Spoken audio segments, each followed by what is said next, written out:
కాళేశ్వరంలో ఏదైతే మేడిగడ్డ కావచ్చు, అందరం కావచ్చు, సుందిల్లా ఈ 3 ప్రాజెక్టులు పనిచేయకున్నారు. తెలంగాణ ధాన్యాగారమైంది. అది కాంగ్రెస్ పార్టీ కట్టినటువంటి శ్రీపాద ఎల్లంపల్లి కావచ్చు. తెలంగాణ రాష్ట్రంలో సమైక్య రాష్ట్రంలో 18 లక్షల మోటార్ పంప్ సెట్లు ఉంటే తెలంగాణ రాష్ట్రం 28 లక్షల మోటార్ పంప్ సెట్లు కావచ్చు. వాతావరణం అనుకూలంగా ఉండడంతో తెలంగాణ ధాన్యాగారమైన మాట వాస్తవం.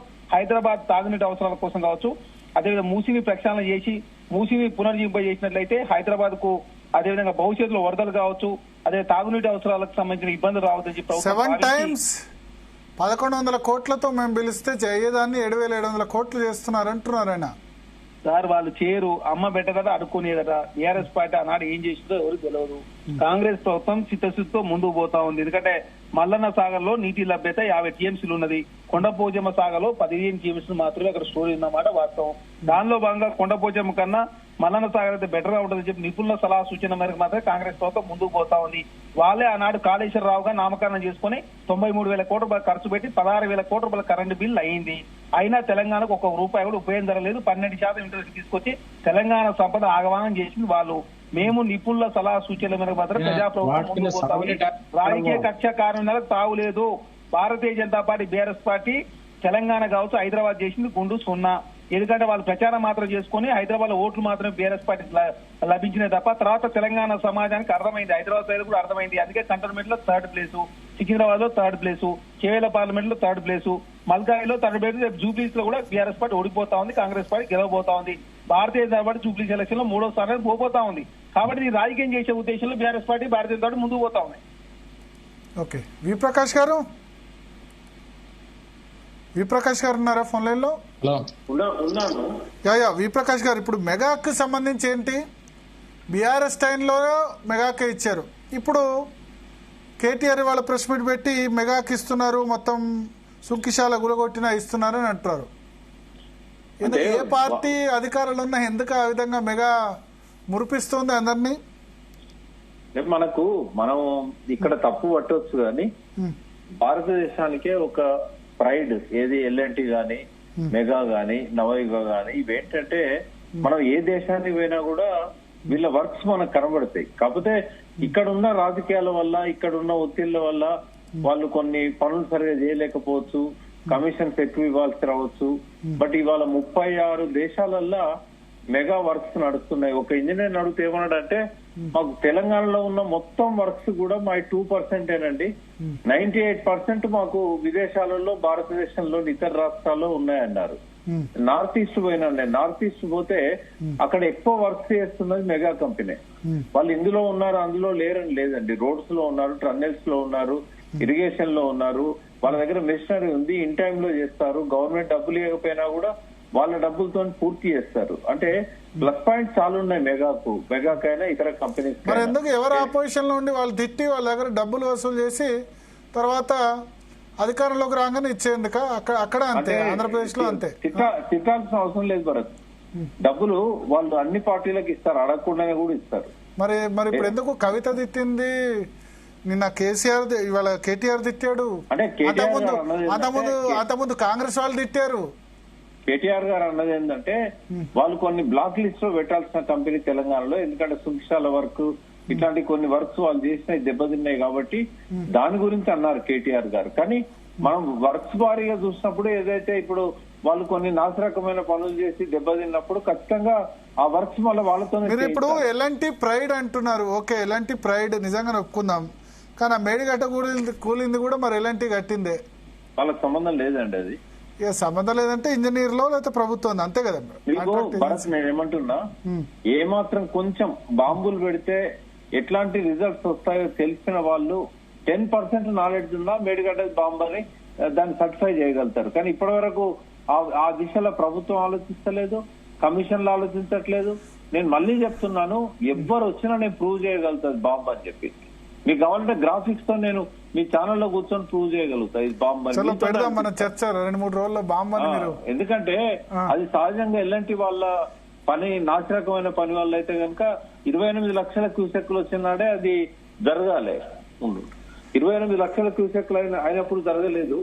కేవలం ఒక 13,000 క్యూసెక్స్ వచ్చినప్పుడే అది జరిగింది అని అంటే అది ఆబ్వియస్లీ వెలాసిటీ వల్ల కదా జరిగింది. మీరు అన్న వెలాసిటీ 4th బ్లాక్ వరకు నేను ఒప్పుకుంటానండి. ఎందుకంటే వెలాసిటీ డిఫరెన్స్. దాని మీద శాటిలైట్ పిక్చర్స్ ఉన్నాయి. వెలాసిటీ ఒక్క నిమిషం శాండ్ రివర్ బెడ్ మీద స్టోరేజ్ మేలో కూడా స్టోరేజ్ పెట్టడం ఫస్ట్ తప్పు. అసలు ఫస్ట్ మీరు స్టోరేజ్ పెట్టిందని ఎట్లా అంటారండి? 8 గేట్లు తీసుకుంటే స్టోరేజ్ అంటారా దాన్ని? మేలో నేను అనేది మేలో కూడా మెయింటెనెన్స్ వర్క్ చేయాలి కదా, చూసుకోవాలి కదా. నేను ఇప్పుడు ఏమంటున్నా అంటే మీరే చెప్పారు నా షోలో కేసీఆర్ అట్లా కాదు, ఒకదానికి సంబంధం లేదు. ఇప్పుడు డాక్టర్ గారు ఉన్నారు, నేను ఒకటంట పేషెంట్ చనిపోతే అది లివర్ ప్రాబ్లమో లంగ్ ప్రాబ్లమో గుండె ఏదో ఒక ప్రాబ్లం ఉండాలి. ఏదైనా కావచ్చానంటే అది ఏం డాక్టర్ అండి? ఇప్పుడు పోస్ట్ మార్టం చేసినప్పుడు ఆ ఫోరెన్సిక్ డాక్టర్ ఖచ్చితంగా చెప్తాడు ఫలానా ప్రాబ్లం వల్ల చనిపోయింది అని. ఒక పోస్ట్ మార్టం లో ఏం చెప్తానంటే ఎన్డీఎస్ఏ వాళ్ళు ఇది బ్రెయిన్ స్ట్రోక్ వల్ల చనిపోవచ్చు, లంగ్ ఫెయిల్యూర్ వల్ల చనిపోవచ్చు, హార్ట్ ఫెయిల్యూర్ వల్ల చనిపోవచ్చు, లివర్ ఫెయిల్యూర్ వల్ల చనిపోవచ్చు, లేదా కిడ్నీ ఫెయిల్యూర్ వల్ల చనిపోవచ్చు. ఇప్పటిదాకా మేడిగడ్డ మీద జరిగిన ప్రతి ఎంక్వైరీలో ఈ కారణాలన్నీ చెప్తారు తప్ప ఫలానా కారణం వల్ల ఇది కూలిందని చెప్తలేరు. అప్పుడు ఏమంటారు, లాస్ట్ లో ఏమంటారు అంటే ఒక మంచి ఫోరెన్సిక్ వైద్యుడిని మీరు ఫారెన్ నుంచి పిలిపించి మీరు చెక్ చేయించండి, రీజన్ తెలుస్తుందని ఎన్డీఎస్ఏ చెప్పింది. ఏం చెప్పాలి, బాధ అనిపిస్తుంది. మనం పెడదాం 2-3 రోజుల చర్చ. మీరు బాంబులతో వెళ్ళిపోయింది అన్నారు కదా, 100% 2-3 రోజుల్లో మన స్టూడియోలోనే లైవ్ పెడదాం. వీలైతే కాలర్స్ తీసుకుందాం, అందరు సందేహాలు కూడా చెప్దాం, అది చేద్దాం. అంటే నేనేమంటా అంటే మీరు దాని బాంబు థియరీని మీరు నమ్ముతున్నారు. నేను చెప్తాను ఏంటంటే ఫస్ట్ 4 బ్లాక్స్ లలో ఈ దిమ్మెలు అనేటివి వెలాసిటీ ప్రాబ్లం వల్ల కూలిపోయినాయి. కానీ ప్రమాదం జరిగింది 4th బ్లాక్ వరకు కాదు, ఇది 7th బ్లాక్ లో జరిగింది. అక్కడ వెలాసిటీ ప్రాబ్లం రాలేదు. ఓకే, నరార్ వేణుగోపాల్ రెడ్డి గారు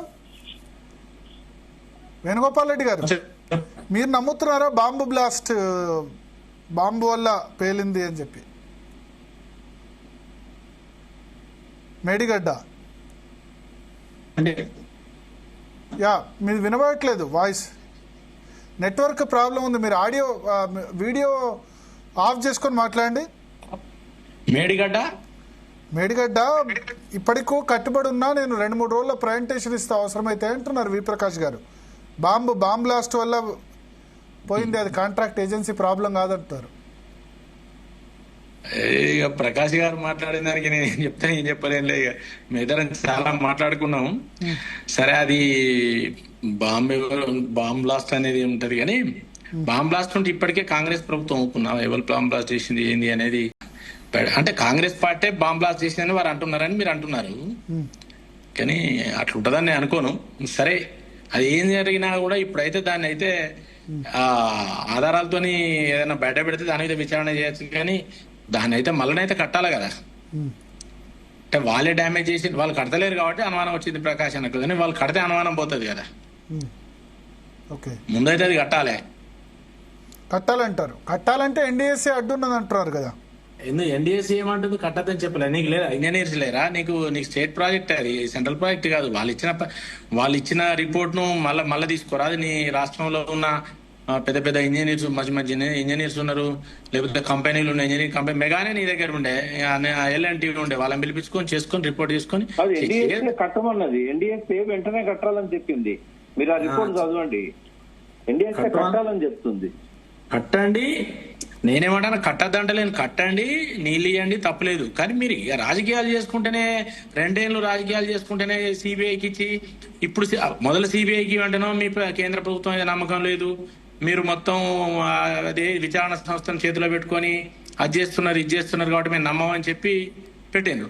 మేము అన్ని రోజులు అన్నప్పుడు ఇప్పుడు మళ్ళీ సిబిఐకి ఇచ్చేసి సిబిఐ తేల్చకపోతే బీజేపీ దోషి అని మళ్ళీ మాట్లాడుతున్నారు. అంటే మీకు నరం లేని నాటిగా ఎటు తిరిగితే అటు ఏది పడితే అది మాట్లాడతారా? మరి 2 ఏళ్ళు ఏం చేసి ముందే ఎందుకు ఇవ్వలేదు? కాబట్టి ఇప్పుడు ఇచ్చిండ్రు. ఇప్పుడు ఏం తెలుస్తుంది? అది ఆ సిబిఐ ఎన్నడు రావాలి, ఎన్నడు పోవాలి, ఇదంతా ఎన్నడు కావాలి, ఇంత నీ టర్మ్ అయిపోతుంది, అది అటైతే ఇటైతే ఎంత వాటికనే మనం పత్రికల్లో చదువుకోవడం, ఆరోపణలు చేసుకోవడం సరిపోతుంది. అసలు ఫలితం ప్రజలకు ఫలితం ఎప్పుడు అందిస్తారనేది ముఖ్యం కదా. చరణ్ కౌశిక్ గారు ఉన్నారా ఫోన్ లైన్ లో? అది అందించుకుంటూ చేయాలి కదా, అది అందించుకుంటూ చేయాలి. చరణ్ కౌశిక్ ఉన్నారా ఫోన్ లైన్ లో? ఉన్నా సార్, లైన్ లో ఉన్నాం. మేడిగడ్డ బాంబులతో కూలింది, ఆ దిశగా ఎవరు ఆలోచించట్లేదు అంటున్నారు విప్రకాష్ గారు. ఇక విప్రకాష్ గారు ఏంటంటే కల్వకుర్ల కుటుంబంలో కలకాల వచ్చి తెలంగాణ సమాజంతో దాని మీద చర్చ జరుగుతా ఉంది కాబట్టి ఆ అంశాన్ని కాళేశ్వరం మీదుగా నెట్టి ఆ ఇష్యూ డైవర్ట్ చేసే ప్రయత్నంలో భాగంగా విప్రకాష్ గారు మాట్లాడి చాలా స్పష్టంగా కనపడతా ఉంది. ఎందుకంటే ఎవరైనా బాంబు పెట్టి తూకుంటారా సార్? తెలంగాణ రాష్ట్రం ఎలక్షన్ జరుగుతా ఉంటే నాగార్జున సాగర్ గేట్ల దగ్గర గలాట క్రియేట్ చేసింది బీఆర్ఎస్ పార్టీ.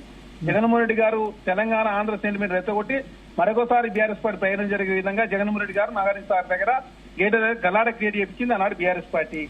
తెలంగాణ రాష్ట్రంలో మరి కాంగ్రెస్ ఇప్పటికీ మీరు స్వాధీనం చేసుకోలేదు. ఆ రోజు వాళ్ళు అది చేస్తే మళ్ళీ రిటర్న్ స్వాధీనం చేసుకోలేదు. మరి సార్ ఇప్పుడు మేము చట్టం ప్రకారం ముందుకు పోతాం, ప్రజాస్వామ్యబద్ధంగా మేము ముందుకు పోతా ఉన్నాం.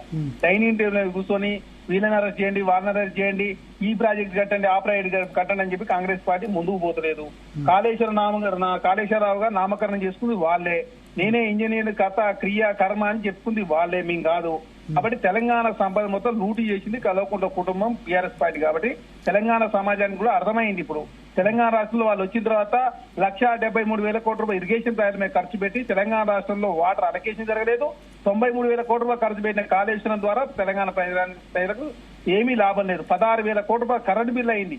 12% ఇంట్రెస్ట్ తీసుకొచ్చి తెలంగాణ ఆగమనం చేసింది. కాబట్టి బీఆర్ఎస్ పార్టీలో కలకలలు స్టార్ట్ అయినాయి. బీఆర్ఎస్ పార్టీకి సంబంధించినటువంటి కల్వకుంట్ల కుటుంబంలో ఉన్న సంతోష్ రావు గారు కావచ్చు, హరీష్ రావు గారు అవినీతి పాల్పడరని చెప్పి కల్వకుంట్ల కవిత చాలా స్పష్టంగా చెప్పింది. కాబట్టి ఆ అంశాన్ని పక్కదారి పరిచయం కోసం ఈ ప్రకాష్ గారు ఏకంగా కాళేశ్వరంలో బాంబులు పెట్టారని చెప్పేసి ఆర్ఎస్ ప్రవీణ్ కుమార్ కూడా ఇదే మాట అన్నారు. సార్ బీఆర్ఎస్ పార్టీ అదే మాట్లాడుతుంది. ఎందుకు? వాళ్ళ కుటుంబంలో కలహాలు వచ్చినప్పుడు, బీఆర్ఎస్ పార్టీ ఓడిపోయినప్పుడు ఆంధ్ర తెలంగాణ సెటిల్మెంట్ తీసుకొచ్చుడు, లేకపోతే అగ్రెసివ్ స్టేట్మెంట్ లేకపోతే ఇష్యూ డైవర్ట్ అయ్యే ప్రయత్నంలో భాగంగా వాళ్ళు మాట్లాడుతుంటారు.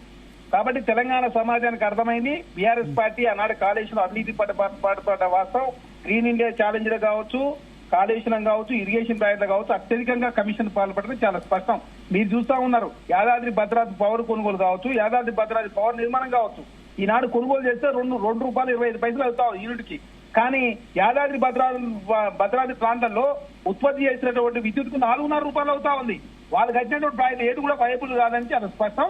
వాళ్ళు కమిషన్ కక్కుర్తి పడ్డారు. కాబట్టి తెలంగాణ రాష్ట్రంలో తెలంగాణ అప్లపాలైంది, ఆగమాగమైంది అనేది చాలా స్పష్టంగా ప్రజలకు అర్థమైంది. కాబట్టి ఆ ఇష్యూ డైవర్ట్ చేయడం కోసం మాత్రమే కాళేశ్వరంలో సంబంధించిన ప్రాజెక్టులో బాంబులు పెట్టిరు, ఆ బరా కూరేసి కాంగ్రెస్ పార్టీ ఆనాడు ఇలా అని చెప్పేసి తెలంగాణ సమాజాన్ని తప్పుదారి పడిచే ప్రయత్నం దయచేసి మానుకోవాలని చెప్పి కాంగ్రెస్ పార్టీ మేము కోరుతాం. ఓకే ప్రకాష్ గారు, సో చూద్దాం. మనం మీరు అన్నట్టు 2-3 రోజుల్లో మనం స్టూడియోలోనే పవర్ పాయింట్ ప్రజెంటేషన్ ఏర్పాటు చేద్దాం. మీరు ఆ డీటెయిల్స్, ఎందుకంటే పదే అంటున్నారు కాబట్టి మీ సైడ్ యాంగిల్ కూడా తెలియాలి. మీరు ఎందుకు దాన్ని బలంగా నమ్ముతున్నారు అన్నది. నేనైతే వెలాసిటీ అని నేను అనుకుంటున్నా. వెలాసిటీ శాండీ రివర్ బెడ్ మీద ప్రాజెక్ట్ నిర్మించడం, దానిలో సరైన ఏమంటారు ఆ ఫోర్స్. ఒక్క నిమిషం, ఇది డ్యామ్ కాదండి, ఇది బ్యారేజ్. బ్యారేజీలు భారతదేశంలో కాదు, ప్రపంచంలో ఏ దేశంలోనైనా ఇవి హ్యాంగింగ్ స్ట్రక్చర్స్. ఇవి కింద హార్డ్ రాక్ వచ్చేదాకానో హార్డ్ సాయిల్ వచ్చేదాకానో ఉండవు బ్యారేజీలు. బ్యారేజీలల్లో వాటి తట్టుకునే శక్తి కోసమే సీకెండ్ పైల్స్ కానీ షీట్ పైల్స్ కానీ పెడతారు. బ్యారేజీలు ఇప్పుడు తెలియక రాజకీయ నాయకులు ఇష్టం వచ్చినట్టుగా ఎనర్జీ డిసిమినేటర్స్ కూడా ఏర్పాటు చేయకపోవడం, ఇవన్నీ కారణాలు అంటారు.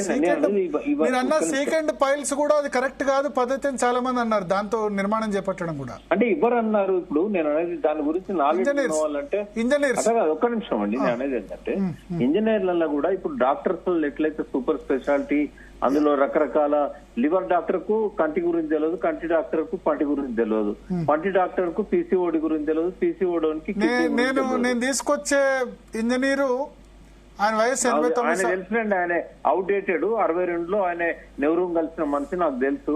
ఆయన అవుట్డేటెడ్ అని నేను అంటున్నాను. నాకు మంచి మిత్రుడు ఆయన, అంటే చాలా గౌరవం. జర్మనీలో ఈ బ్యారేజెస్ మీద పిహెచ్డి చేసిన వ్యక్తి. ఎప్పుడండి? ఎప్పుడు అది? ఇంజనీరింగ్ చీఫ్ గా రాష్ట్రానికి 2 సార్లు పనిచేసిన వ్యక్తి. ఏ ఆర్టిఫిషియల్ ఇంటెలిజెన్స్ యుగం ఇది? ఆయన కాలంలో సీకెండ్ ఫైల్సే లేవు. ఏం చెప్తాడు ఆయన? ఇంజనీరింగ్ చీఫ్ గా 2 సార్లు పనిచేసిన వ్యక్తి. ఎట్లుందంటే టీఆర్ఎస్ వాళ్ళు ఎవరికైతే అవకాశం ఇవ్వలేదు, ఉద్యమకారులంతా 10 ఏళ్ల నుంచి కేసీఆర్ తీసినట్టుగా ఇంజనీర్లలో కూడా నేను ఇంత పెద్ద ఇంజనీర్ ఇక్కడ ఉంటే నన్ను పక్కకు పెట్టిండ్రు, నన్ను పట్టించుకోలేదు. ఆయన అక్కడ ఉన్న సంగతి కేసీఆర్ గారు తెలియాలి కదా. వీళ్ళు ఏం చేస్తారంటే ఆ కోణం నుంచి రకరకాల రంధ్రాన్వేషణ చేస్తారు. ఆ రంధ్రాన్వేషణలో ఇప్పుడు డిజైన్ లోపం ఉన్నదనుకోండి, డిజైన్ లోపం ఇది ఉన్నదని చెప్పాలి. ఇప్పుడు ఆయన ఎన్నాడు కాళేశ్వరమే రాలేదు మీకు చెప్పిన అతను ఇప్పటి వరకు. అడగండి మీరు, కాళేశ్వరం ఎప్పుడన్నా పోయిలా మీరు చూసినలా అని అడగండి.